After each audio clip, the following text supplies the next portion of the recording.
Fender have recently launched the brand new revised version of the Player 2 range, which is their first step into the Fender name.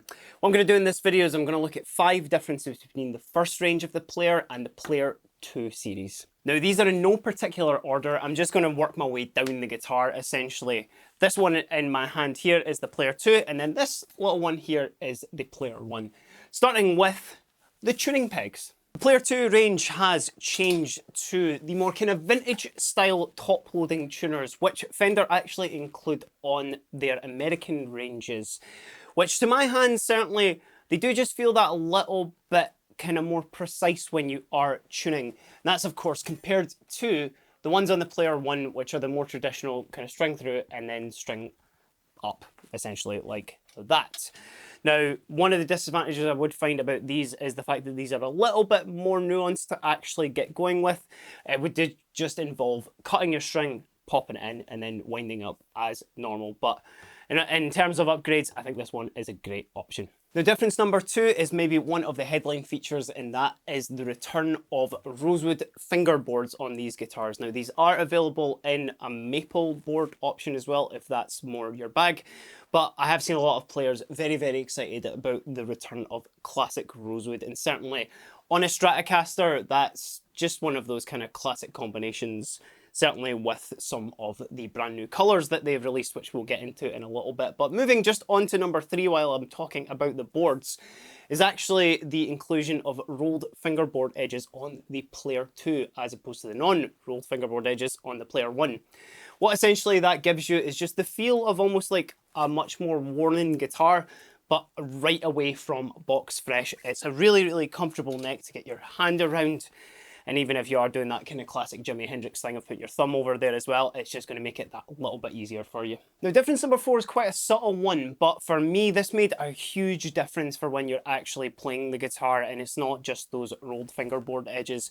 On the Player 2, they've actually treated the necks with a lovely, lovely finish here as well, just to make it nice and smooth and non-sticky to play. One of the big advantages I find with the new Player range that they included was the fact that they have satin necks on them, but with these Player 2 iterations, that treatment has just gone the next level above, and it just feels that extra bit better. And finally, number 5 is the new colours, as I mentioned. This very handsome number in my lap right here is birch green, but there are versions of this guitar in coral red, aquatone blue, and Hylia yellow, 4 vintage-inspired colours that Fender have unearthed from the vaults to bring for this brand new series. And actually, just as a little bonus mention as well, it is the change in the colour of the plastics on this guitar. So your pickup covers, your knob tops there, and your pickup switch